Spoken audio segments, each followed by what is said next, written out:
Hello বন্ধুরা, welcome back to my channel. তোমরা সবাই কেমন আছো? আশা করছি ভালো আছো, আর আমিও খুব ভালো আছি। তো দেখো, আজকে আবার নেল আর্টের একটা বড় ভিডিও নিয়ে আমি চলে এসেছি।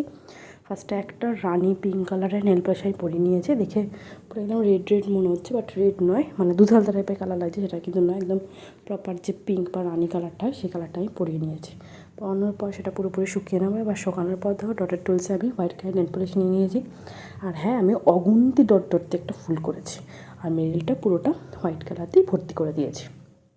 তো দেখো, আমি মনে হয় একটা দুটো তিনটে চারটে পাঁচটা ছটা সাতটা সাত আটটা ডট দিয়ে মোটামুটি ফুলটা করেছি।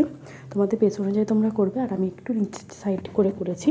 সবসময় তোমাদের বলতে থাকি যে যার যেরকম বেস সে সেরকম করবে, মানানসই ব্যাপারটা একটা থাকে, তো সেই অনুযায়ী কিন্তু ফুলটা তোমরা করতে পারো।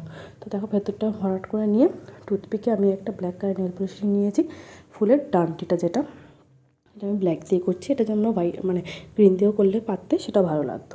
তো আমার মনে হয় না হোয়াইট দিয়ে করি।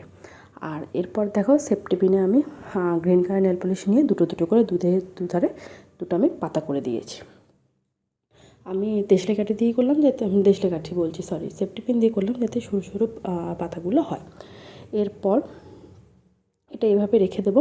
এটুকুও তোমরা ছেড়ে দিতে পারতে, কিন্তু আমি আর একটু কিছু করেছি, মানে কিছু করা বলতে ডটের টুলসে জাস্ট হোয়াইট কালারটা নিয়ে জাস্ট চারিপাশে একটু কিছু কিছু জায়গায় ডট ডট টাইপের দিয়ে দিয়েছি, যাতে জিনিসটা একটু ভরাট ভরাট লাগে। আর হ্যাঁ, ফুলের মাঝখানে একটা আমি তোমার ব্ল্যাক দিয়ে ডট দিয়েছি, যাতে ফুলটা একটু ভালোভাবে ফুটে ওঠে। যাতে বেশ ছোটো, আমি বললো শুধু ফুলটাই করে ছেড়ে দিও, বেশি সুন্দর লাগবে দেখতে। কেমন লাগলো ডিজাইনটা অবশ্যই জানিও, আর ভালো লাগলে প্লিজ লাইক করে দিও। এখন টাটা।